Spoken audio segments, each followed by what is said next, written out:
주의 말씀은 내 발의 등이요 내 길의 빛이니이다. 아멘. 우리 마태복음 10장은 예수님께서 제자 12를 택하시고 그분들을 파송하는 이야기로부터 시작합니다. 마태복음 10장을 읽으면서 이런 문장으로 한 문장으로 정의가 됐습니다. 주님께 부름받은 사람은 세상에 보냄받은 사람이다 라는 것이죠. 예수님께서 이렇게 말씀하십니다. 제자들에게 아버지께서 나를 세상에 보내신 것처럼 나도 너희를 세상에 보낸다. 이것이 오늘 10장을 보는 어떤 관점이 되어야 될 것입니다. 그래야 무엇을 얘기하시려고 하는 것인지 이게 우리에게 선명하게 들어올 수 있습니다. 가서 이 사람들이 해야 될 일은 첫째는 선포하는 것입니다. 하나님 나라가 가까이 왔다라고 천국을 선포하는 것입니다. 그리고 두 번째는 그들을 온전한 자로 치유해 주는 일을 하는 것입니다. 근데 여기서 우리들이 생각해야 될 것이 있는데 세상이란 단어가 어떤 관점으로 봐야 되냐는 것입니다. 우리 보통 우리들이 평상시 사용하는 단어같이 세상을 봐야 될 것인지 아니면 성경에서 의도하고 있는 세상이란 단어가 어떤 의미로 사용되고 있는지를 봐야 됩니다. 오늘 본문에 시작하는 34절에도 너희는 내가 세상에 평화를 주러 온 줄로 생각하지 말아라. 여기서도 예수님께서 내가 세상에 왔다라고 말씀하십니다. 여기서 말씀하시는 세상이란 무엇일까요? 이 세상은 그냥 일반적인 세상이라고 보기보다는 이 땅에 살고 있는 인류 공동체로 봐야 됩니다. 세상 공동체. 근데 사람 공동체로 봐야 됩니다. 근데 이 공동체는 어떤 공동체냐면 세상 주관자라고 스스로 생각하는 주관자에 의해서 다스림받고 있는 세상을 말합니다. 그래서 우리가 예수님께서 시험 받으실 때 이렇게 사단이 말하죠. 나에게 절하라. 그럼 이 세상의 모든 권세를 내게 주겠다 이렇게 말하죠. 그 사단은 뭐라고 생각하고 있어요? 세상이 자기 것이라고 그렇게 생각합니다. 세상의 모든 사람도 자기 백성이라고 자기 것이라고 생각하는 존재가 있습니다. 이 세상에 주님께서 오셨다는 것입니다. 그러면서 그 통치자가 통치하고 있는 그 세상을 향해서 또 하나의 나라를 선포하시는 것입니다. 내가 이 땅에 왔고 내가 새로운 나라를 세울 것이다. 어떤 현상이 일어날까요? 한 통치자가 한 그룹을 데리고 있는 사람이 있는데 그곳에 어떤 새로운 자가 와서 그 나라를 접수하려고 할 때 어떤 일이 벌어질지 상상해 보면 됩니다. 우리 작은 모임에도 그래요. 작은 모임을 인도해 봐도 저희가 이제 십몇 년 동안 개척하고 나서 처음에 만들었던 묵상 모임이 있었는데 그 묵상 모임 점점 세월이 가면서 여러분들이 오면서 결국은 묵상을 못하게 되더라고요. 그게 안 되더라고요. 묵상에 관심 있는 사람들이, 성경에 관심 있는 사람들이 목사님들 많을 것 같지만 실제로는 그렇지 않아요. 그래서 결국은 노는 모임이 될 수밖에 없어요. 그래서 이제 제가 또 만들었죠. 근데 그 모임을 하는데 새로운 사람이 딱 들어오면요 재미있는 현상이 일어나요. 원래 있었던 멤버들이 비슷한 멤버들이 있었는데 아주 다른 관점을 가지고 있는 사람이 딱 들어오면 어떤 일이 벌어질까요? 막 모임이 흔들어 놓습니다. 전에는 나눔을 하면 전부들 그냥 그렇게 받았는데 한 분이 딱 와서 뭐라고 하냐면 누가 한참 선배인데도 불구하고 이 후배가 와가지고 이렇게 말합니다. 그건 아니라고 생각합니다. 그냥 나누면 나눔으로 끝나야 되는데 푹 치고 들어와요. 아, 그건 아니라고 생각합니다. 그건 잘못된 생각입니다. 이렇게 막 치고 들어오면 견딜지를 못합니다. 착한 사람들이 못 견딥니다. 그래서 모임을 나갑니다. 그래서 제가 그 친구들한테 설득을 했어요. 그러지 마라, 나가지 마라. 우리랑 비슷한 사람들끼리 모였으면 우리가 진보가 일어나지 않는다. 우리와 색깔이 다른 이물질이 들어와야 우리 모임이 건강해진다. 이렇게 얘기를 했더니 그래도 나가더라고요. 나중에 그 목사님, 막 휘저어놨던 목사님 그래요. 목사님, 제가 아직도 이물질입니까? 무슨 어떤 일이 우리 어떤 사람들이 있는 어떤 공동체에 또 다른 어떤 세력이 딱 와서 그 사람들을 자기 나라로 편입하려고 할 때 어떤 일들이 일어날지 생각해 보시면 됩니다. 지금 그 현상이 일어나고 있는 거예요. 이 땅에 예수님께서 오셔서 회개하라, 천국이 가까웠느냐, 이 말 무슨 말이에요? 내가 세우려고 하는 나라가 하나님의 나라다, 내 나라로 들어와라, 그러는 거예요. 그럼 그것을 잡고 있는 세력은, 거기에 모든 권세를 잡고 있는 세력은 적대감을 느끼겠죠. 새로 들어온 세력에게. 그래서 부딪힐 수밖에 없는 거예요. 그래서 예수님께서 제자들을 파송하시면서 하시는 말씀이 있어요. 내가 너희를 보내는 것은, 세상에 보내는 것은 양을 이리 가운데 보내는 것과 같다, 이렇게 말씀하세요. 양을 이리 가운데 보내는 것과 같다. 뱀같이 지혜롭고 비둘기같이 순전해야 된다, 이런 말씀을 해주시죠. 그렇습니다. 그리고 전도하러 나갈 때 어떤 동네에 가면 그 집에서 내가 이 집에 들어가서 묵으면 좋겠다라고 합당하게 여겨지는 집이 보이냐, 하는 거예요. 쭉 이렇게 가서 그 동네에 이렇게 가서 회당에 갔다든지 그래서 이렇게 만나보면, 아, 저 사람 집에 묵으면 되겠다 생각되는 적합한 집이 보일 것이라는 거예요. 그 적합한 집이 있으면 그 집에 들어가라는 거예요. 그래서 그 동네에서 전도가 끝날 때까지 그 집에 머무르라는 거예요. 이 적합하다는 단어가요, 재밌는 단어, 엑시오스라고 하는데, 이 헬라어로 엑시오스는 적합하다라고도 번역되고 합당하다라고 번역되기도 하는데, 또 저울로 무게를 달면 이쪽과 그쪽이 무게가 비슷하다, 그런 의미예요. 어떤 마을에 가서 전도를 딱 하려고 할 때 그 사람이 영접하는 사람이 있을 것이다 하는 것이죠. 그리고 적합한 사람이 있을 것이다. 그것을 받아들일 만한 사람이 있으면 그 집에 머물러서 딴 집으로 옮기지 말고 그 집에서 계속 있으라는 거예요. 그 집은 복음에 합당한 사람이고 복음에 적합한 사람이기 때문이다는 거예요.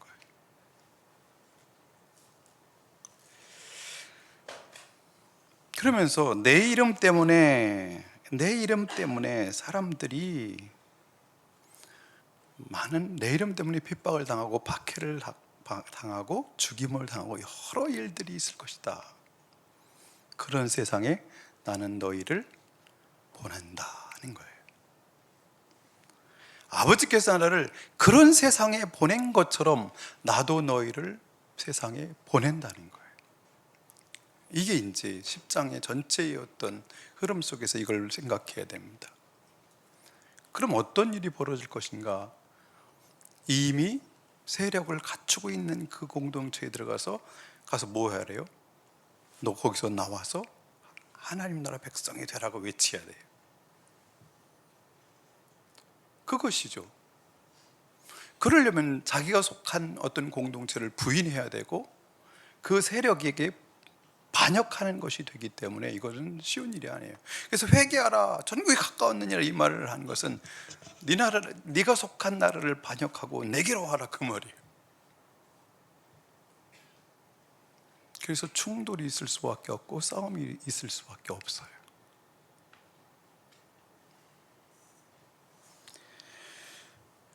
그런데 이런 제자들이 많이 파송되죠.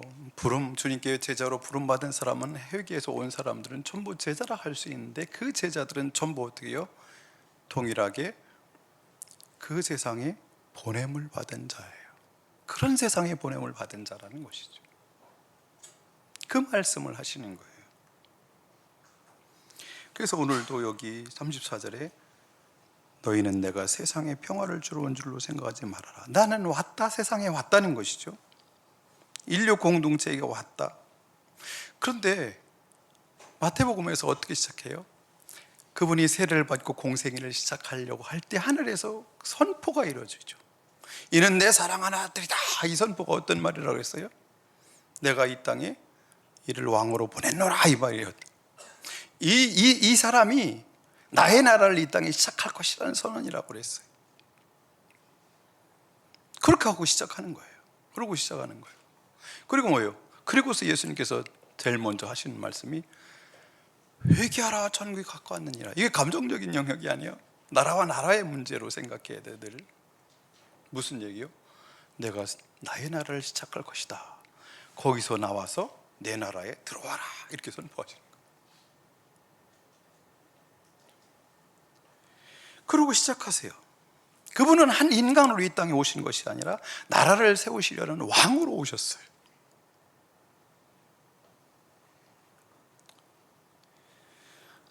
세상엔, 그런데 이미 그 세상은 권세 잡은 자가 있어요. 그러면 예수는 그들의 입장에서는 뭐예요? 그들의 입장에서는 그의 나라를 흔들고 파괴시키려 온 자이죠.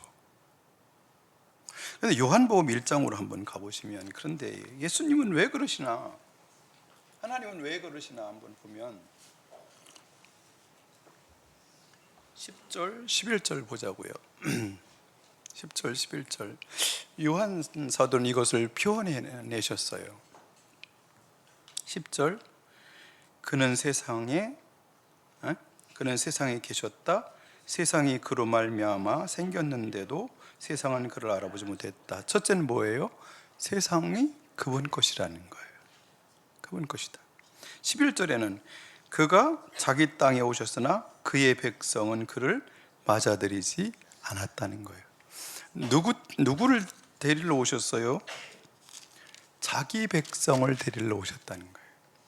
이 백성들이 권세 잡은 자에게 속해 있어서 속고 있고, 그 권세 잡은 자의 노예로, 죄의 노예로, 죽음의 노예로, 그리고 귀신에 사로잡혀서 그렇게 살아가는 백성들이지만, 이 백성은 원래 누구의 백성이라는 거예요? 예수님의 백성이라는 거예요. 하나님 백성이라는 거예요. 그 백성을 도로 찾으러 오셨다는 거죠. 근데 사람들이 주님을 알아보지 못하더라 하는 거예요. 그래서 외치는 거죠. 회개하라, 천국이 가까웠느니라. 이 말을 무슨 말이에요? 그 수많은 백성 중에 세상의 권세 잡은 자의 그 나라에 속한 자들에게 외치는 것이죠. 그 나라의 주인이 왔다, 왕이 오셨다. 그러면 그 중에 그 말을 알아듣고 그 목자에게 오는 양들이 있다는 거예요. 그래서 외치는 거예요. 복음은 외치는 거예요. 복음은 설득하는 거라고 보다는 외치는 거예요. 그래서 그 백성들은, 그 피를 가진 사람들은, 그 양떼는 그 소리를 듣고 오는 거예요. 그래서 복음은 외친다라고 하는 이유가 왜요? 프리칭한다, 외친다는 말이 바로 그 얘기예요. 그리고 말씀은 토라는 뭐예요? 가르친다고 표현하죠. 왜 이걸 분리해놨는지 이상하잖아요. 그죠? 외치는 거예요. 그냥 외치면 그 소리를 듣고 나오는 사람들이 있어요.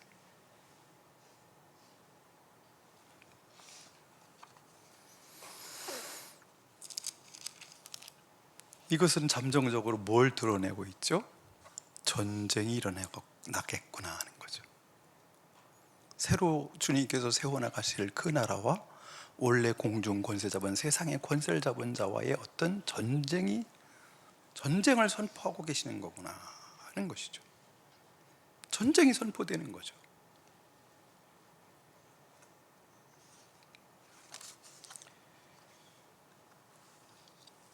오늘 본문에 이제 가서 보도록 하겠습니다. 본문에 충실해서.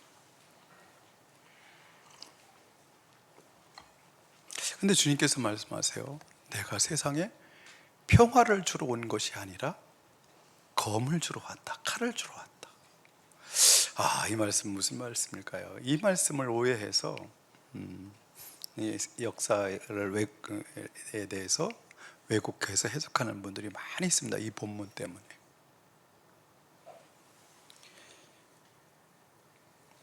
예수님께서는 이 땅에 검을 주러 오셨나요? 전쟁을 주러 오셨나요? 아니면 평화를 주러 오셨나요? 우리들이 믿는 예수님은 어떤 한 예수님이죠?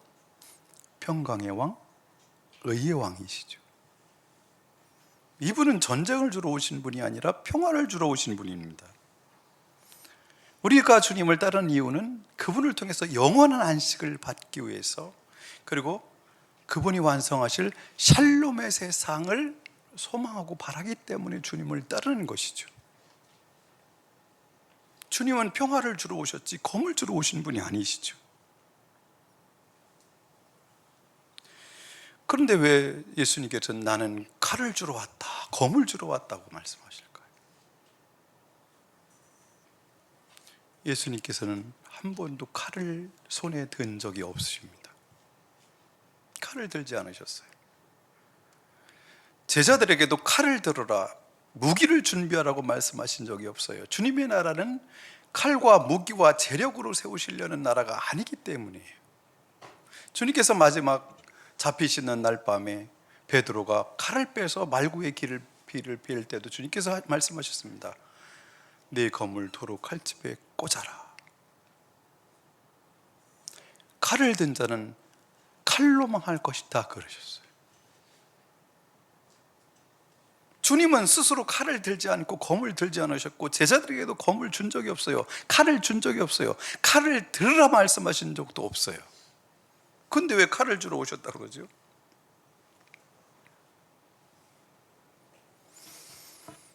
세상 권세 잡은 자는 돈의 힘과 권력의 힘과 칼의 힘, 무기의 힘으로 권세를 부리고 나라를 통치하는 세상이죠.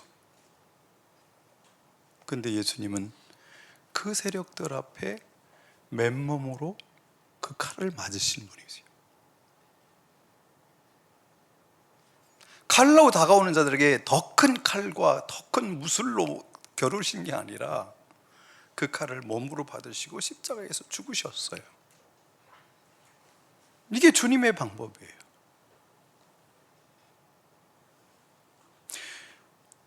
그분은 칼로 다가오는 자의, 분노로 다가오는 자들을 향해서 말씀하셨습니다. 거기서 죽으시면서 이렇게 말씀하시죠. 아버지여, 저들을 용서하여 주시옵소서. 저들은 알지 못해서 그럽니다 라고 말씀하셨어요. 그리고 끝까지, 처음부터 끝까지 사랑으로, 용서로 그 길을 걸으셨습니다.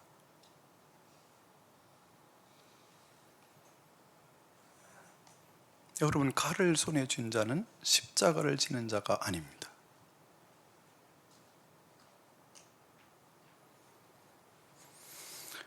뒤에 보면 예수님께서 오심으로 그분이 심판하신다고 그랬는데 어떻게 심판하십니까? 예수님께서 살아가는 방식을 통해서 세상의 심판을 그대로 당합니다. 그냥 받습니다. 주님의 방식으로 살아가는 것이 사람이죠. 안식일날 양이 웅덩이에 깊이 빠지면 그걸 건져내요. 그 웅덩이에 빠진 양을 보면 사람은 막 불쌍한 마음이 들고 자비의 마음이 올라와요. 왜 그럴까요? 근데 사람을 보면 그 자비의 마음이 일어나잖아요. 웅덩이에 빠진 사람, 병들고 약한 사람, 가난한 사람, 무식한 사람을 보면서 사람은 자비를 느끼지 않아요.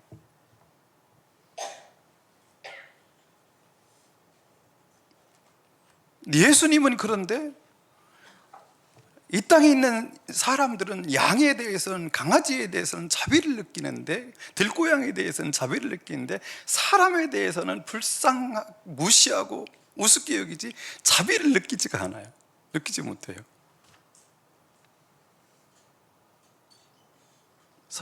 예수님만이 오로지 그 가난하고 불쌍하고 아무것도 없는 그 사람들에게 자비를 느껴요. 자비를 느껴요.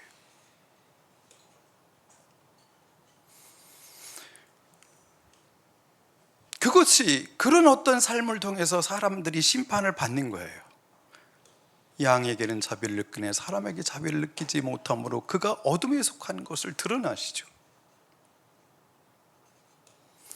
칼로 오는 자들에게 칼로 맞서는 것이 아니라 사랑으로 끝까지 맞서는 것이 사람의 본분인 것, 사람의 마땅한 사람의 살아갈 방법인 것을 드러내심으로 칼을 든 자들을 심판하십니다.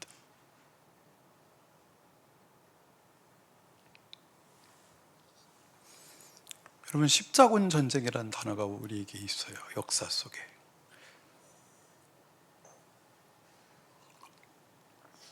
근데 십자군 전쟁이라는 말 자체가 잘못된 말이에요. 십자군은 칼을 들지 않아요. 십자군은 칼을 들지 않습니다. 십자가를 지는 사람이 십자군이지 칼을 들지 않아요.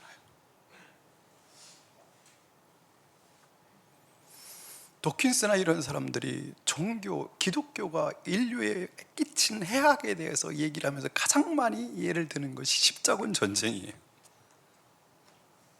근데 십자군 전쟁을 조금만 연구해보면 그 전쟁이 누가 일으켰는지 정체가 드러나는데, 그것이 교회가 주님의 제자들이 일으켰다라고 생각하는 거예요.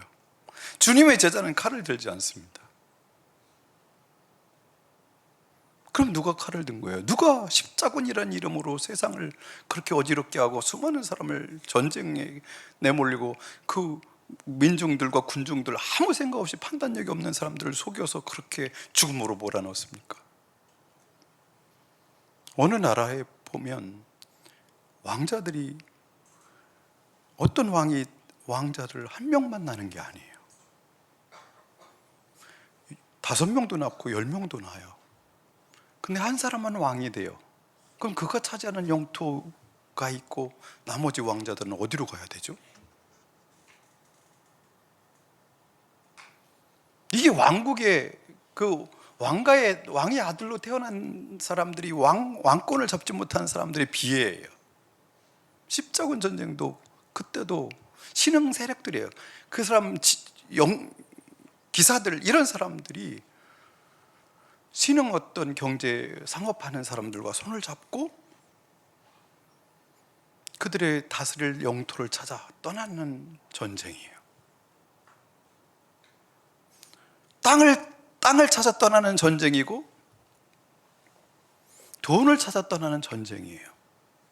근데 거기다 십자군이라, 저 나라를 차지해야 된다라는 말을 잘하는 자들을 통해서, 설교를 통해서 우매한 백성들을 속였고, 그들을 통해서 그들에게 손에 칼을 쥐어줬고 칼을 쥐어줬어요. 이것은 세상에 권세 있는 자들의 싸움이었지 주의 제자들이 교회가 싸운 싸움이 아닙니다. 물론 그렇게 움직인 사람들이 있죠. 그러나 주의 제자들은 손에 칼을 들지 않습니다. 그게 주의 제자의 특징입니다.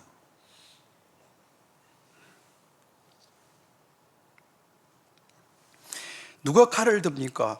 칼을 든 자들은 누구죠? 그 칼을 든 사람들은 세상의 통치자에 속한 자들이고 세상의 통치자들입니다. 그들이 주님께 나라를 빼앗기지 않으려고 전쟁을 선포하고 싸우는 것입니다. 그래서 이런 말이 나오죠. 너희는 내가 세상에 평화를 주러 온 줄로 생각하지 말라. 평화가 아니라 칼을 주러 왔다. 칼을 누가 줘요?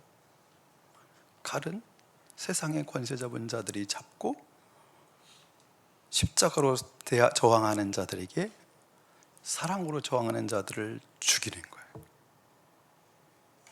이것을 이렇게도 해석들 해요. 이건 복음의 칼을 들어야 된다 그러는데 너무 많이 나간 해석입니다. 이건 실제적인 문제예요. 실제적인 문제예요. 나는 사람이 자기 아버지와 맞서게 하고 딸이 자기 어머니와 맞서게 하고 며느리가 자기 시어머니와 맞서게 하려고 왔다. 사람의 원수가 자기 집안 식구일 것이다. 이건 실제적으로 여러분들이 경험해 본 것이죠. 한 집안에 5명이 있을지라도 한 사람은 어떤 사람이요?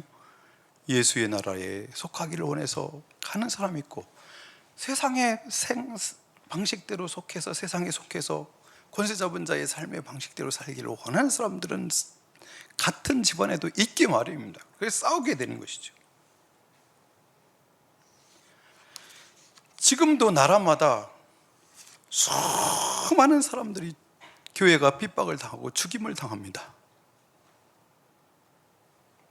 얼마나 많은 나라에서 예수 믿는 사람들이 핍박을 당하고 죽음을 당하는지 모르죠. 그 사람들은 손에 칼을 들지 않습니다. 칼을 들을 수 있는 자들이 아니에요. 그저 작은 자들일 뿐이에요.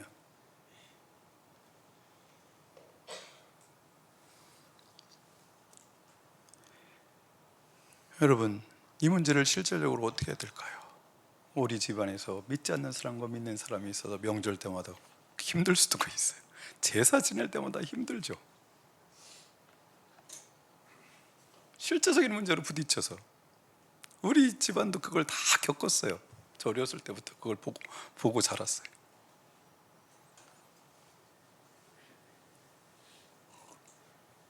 근데 여기서 한두 가지 우리는 원칙을 정해야 됩니다. 끝까지 칼을 들지 말라는 거예요. 우리는 칼을 들면 안 됩니다. 우리는 십자가를 져야 됩니다. 끝까지 사랑해야 됩니다. 원수로 여기면 안 됩니다. 끝까지 사랑해야 됩니다. 두 번째는 포기하지 말아야 됩니다. 여기서 이런 질문들이 나오잖아요. 이런 본문을 가지고 묵상하다 보면 이런 질문이 나와요. 주님, 그럼 저렇게 저항하고 난리를 치고 막 하나님께 대적하는데 그냥 내버려 두시지 왜 계속 전도를 하고 그래야 됩니까? 하는 거죠. 그냥 내버려 두시지. 그냥 내버려 두시지. 그 요한복음 1장 10절에서 11절에서 말해줘요. 내 백성이기 때문이다 하는 거예요. 내 백성이기 때문에 나는 포기할 수 없다는 거예요. 여러분도 마찬가지예요. 포기하면 안 돼요.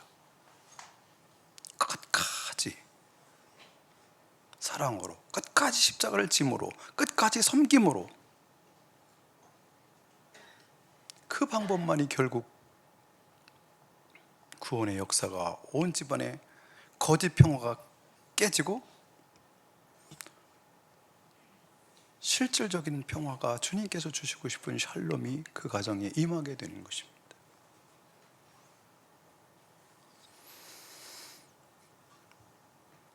(37절부터 39절을) 보면 어떤 제자가 주님께 합당한가라는 질문을 던집니다. 세상에 보냄받은 제자들 중에 어떤 제자가 주님께 합당한가라는 질문입니다. 나보다 아버지나 어머니를 더 사랑하는 사람은 나에게 적합하지 않고, 여기서 적합하다도 엑시오스예요. 아까 말한 합당하다, 무게를 달 때 기울어지지 않는다, 그런 말이에요. 나보다 아들이나 딸을 더 사랑하는 사람도 내게 합당하지 않다, 엑시오스 하지 않다. 또 자기 십자가를 지고 나를 따르지 않는 사람도 내게 적합하지 않다 하는 거예요. 세상은 일반적으로 모든 사람들은 어떤 사람들이죠? 자기중심주의에 빠져있고, 가족중심주의에 빠져있고, 나의 꿈과 나의 욕망을 실현하는 자아실현의 문제에 빠져 있어요. 그것을 벗어나는 사람들은 극히 드뭅니다. 모든 인간들은 자기중심주의에 빠져 있어요. 가족중심주의에 빠져 있어요. 그런데 그것을 넘어서서 나의 꿈과 비전과 모든 것을 실현하고 자아실현을 하기 위해서 일생을 거는 사람들과 주님의 나라와 주님의 꿈, 주님의 비전, 주님의 그 나라와 의를 위해서 일생을 바치는 사람으로 구분된다는 거예요.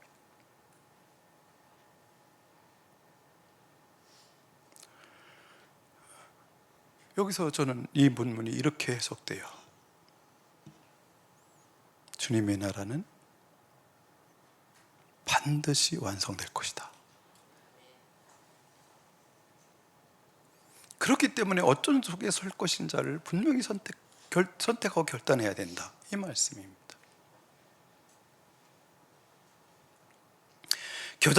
겨자씨처럼 보이지도 않는 어떤 것으로 시작된 그 나라지만 점점 더 자라서 새들이 기댈 큰 나무가 될 것이다.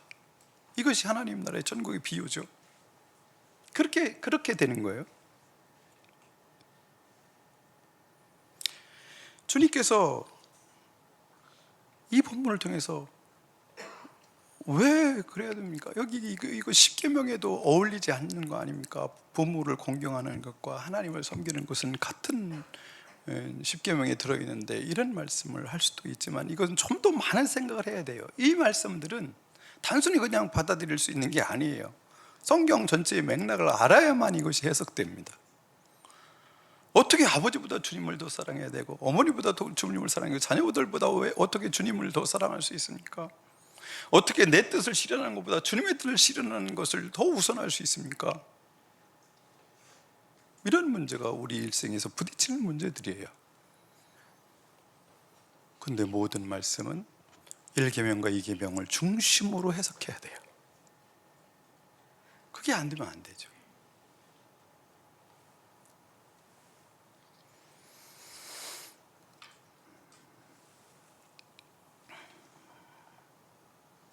근데 주님은 어떤 스타일로 사셔요? 결국은 자기의 모든 것을 버리시죠. 자기를 부인하고 이 땅에 오셨고 사람의 몸을 입으셨고, 이 땅에 오셨을 때도 동생들이 예수님을 이해하지 못해서 뭐라고 하죠? 미쳤다, 미쳤어. 우리 형 미쳤네. 그럴 때 거기 아랑곳하지 않고 주님은 아버지께서 보내신 그 일을 완성하기 위해서 그 길을 가십니다. 예수님에게 있어서 십자가는 무엇이죠? 세상은 십자가는 형틀이지만 예수님에게 있어서 십자가는 뭐죠? 사랑이요. 또한 뭐예요? 주님께서 그분에게 맡겨주신 사명이에요. 하나님께서 맡겨주신 그 사명을 완성하는 것이 십자가로 표현되는 것이죠. 결국 뭐예요? 최우선순위의 가족 때문에, 그리고 자기 자신의 꿈 때문에, 이런 모든 것 때문에 하나님 나라를 잃어버리지 말고 주님께 적합한 자는 예수님처럼 살아가는 사람이다, 그 얘기를 하는 거예요.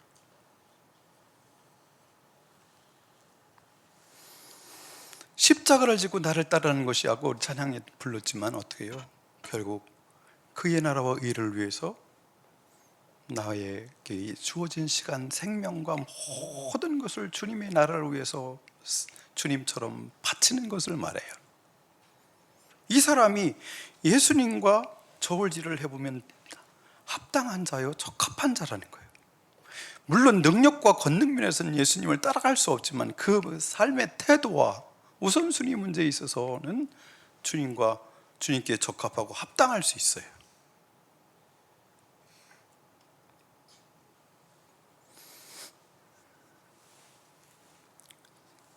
그것이 주님의 스타일입니다. 스타일. 우리는 그렇게 살아가는 사람들이 주님께 적합합니다. 그리고 40절에서 42절 보면 너희를 맞아들이는 사람은 나를 맞아들이는 것이요 나를 맞아들이는 사람은 나를 보내신 분을 맞아들이는 것이다. 이 말씀이 어떻게 여러분이 이해돼요? 예수님께 소속된 사람은 예수님과 같고 예수님께 소속된 사람은 아버지와 같다는 거예요. 무게가 예수님과 그 사람이 같고 그 제자가 같고 하나님과 그 무게가 같다는 거예요. 적합하다는 거죠.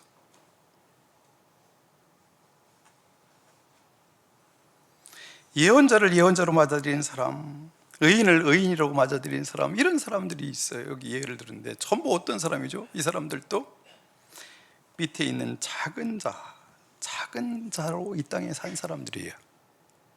예언자도 세상에서 아주 작은 자로 살았죠.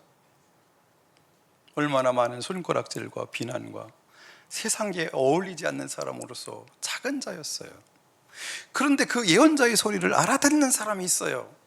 그래서 예언자의 소리를 예언자의 말로 듣지 않고 하나님 말씀으로 듣는 사람들이 있어요.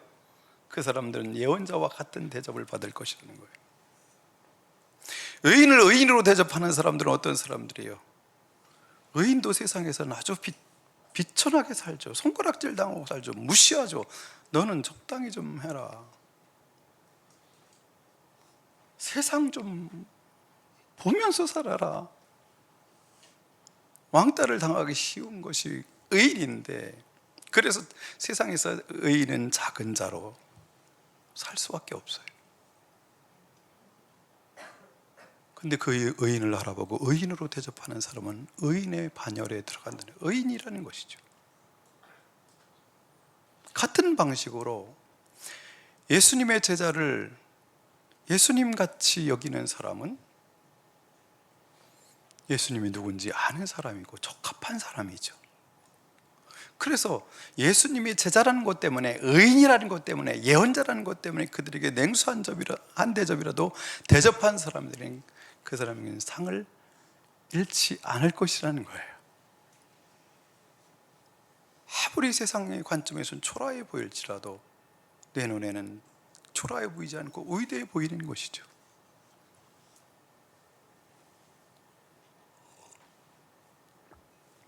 세상에서 주님의 종으로 주님의 뜻을 받들어 살아가는 것은 작은 자의 삶을 사는 것이라고 저는 생각해요.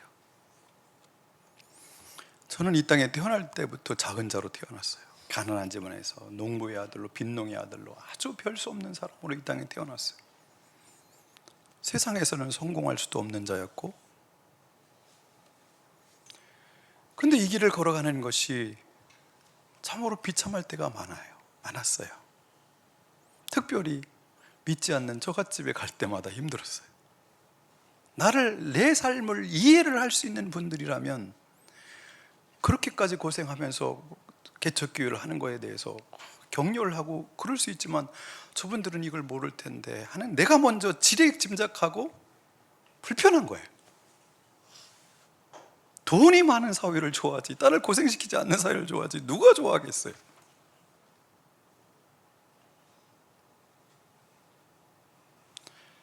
그래서 처갓집 가는 게 싫었어요. 너무 힘들어. 친구들, 고등학교 동창들, 여기 대전에 공주고등학교 동창들이 모임이 아주 많아요. 대학 동기들 모임도 많아요. 근데 갈 수가 없어요. 가치관이 다르기 때문에 대화를 할 수도 없고 그래요. 목회자들 모임에도 그래요. 목회자들 또 이런 사람들이 있죠. 세상의 가치관 속에서 살아가는 사람들은 교인의 숫자를 셉니다. 그런 사람들하고는 대화가 안 되고 너무 힘들죠.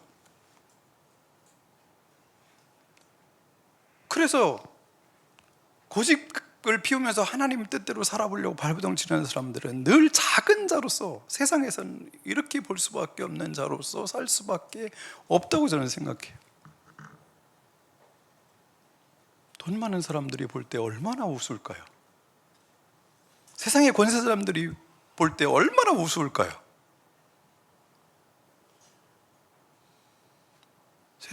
세상과는 어울리지 못하고 세상하고는 맞지 않는 인간으로밖에 볼 수 없는 것이죠.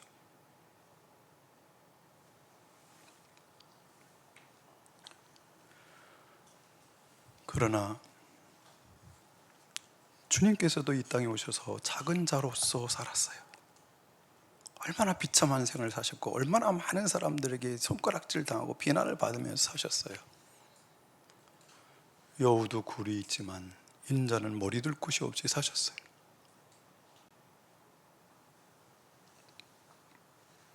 우리들이 주님의 일을 하는 데 있어서, 십자가를 지는 데 있어서 정말 하루아침에 우리의 목을 탁 치고 십자가에 매달리고 요즘은 채찍을 하고 이런 세상은 아니잖아요. 그죠?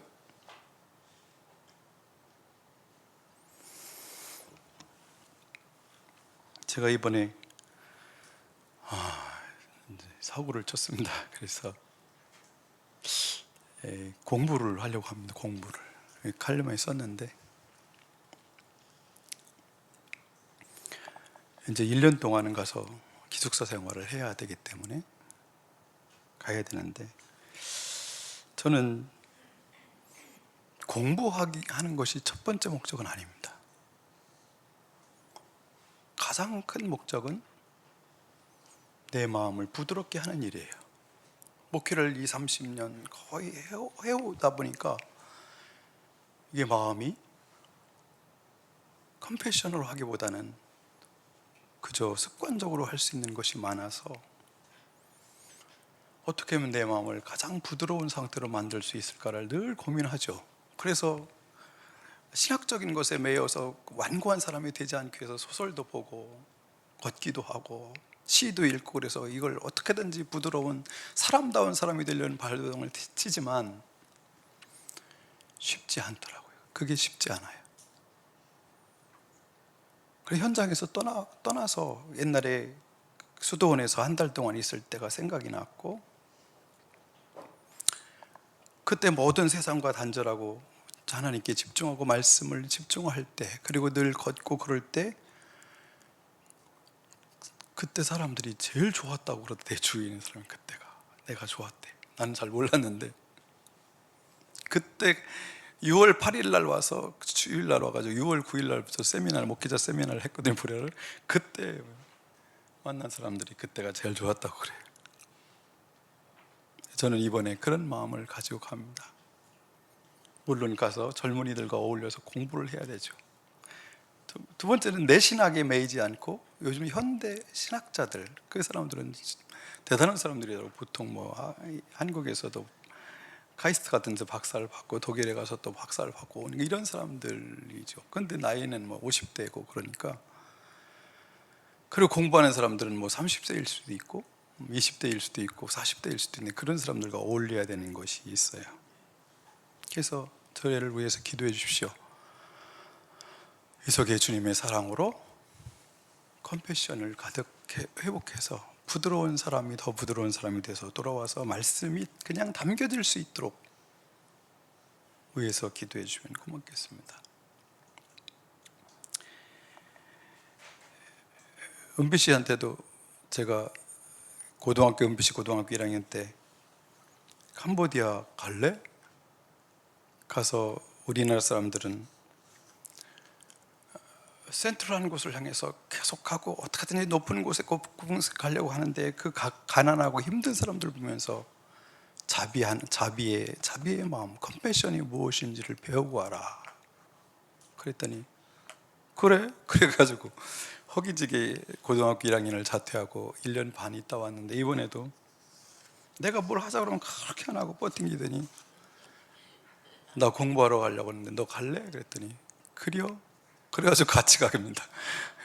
그래서 딸하고 같이 하는 것이 마음에 설레기도 하고, 그래서 제가 이제 남은 어떤 사역 기간 동안에 좀 더 건강한 상태에서, 마음과 몸과 생각이 모든 것이 건강한 상태에서 사역할 수 있도록, 이것이 도움이 될 수 있도록 여러분 기도해 주시면 감사하겠습니다. 어떤 분이 칼럼을 읽고 1년 동안 안 오시는 거예요? 그랬는데 아니에요. 그건 아니고 금요일마다 옵니다. 금요일마다 와서 설교는 제가 할 거니까 아주 가는 게 좋을까. 내가 유 목사한테 내가 없으니까 좋지 그랬더니, 이렇게 내가 좋지 그랬더니 그럴 말 이렇게 들었더라고요. 죽겠지, 좋겠지라고 물어봤는데 죽겠지로 들었더라고요. 하여튼 우리 목자 목녀님들, 우리 장로님들, 권사님들, 모든 성도님들이 제가 주중에 없는 동안에 좀 더 열심히 기도해 주시고, 요즘 기도하는 사람이 점점 늘어나서 너무 좋습니다. 그래서 주님의 영이, 주님의 권세가 교회를 통치할 수 있도록 해주시기 바랍니다. 우리 기도하겠습니다. 다 같이.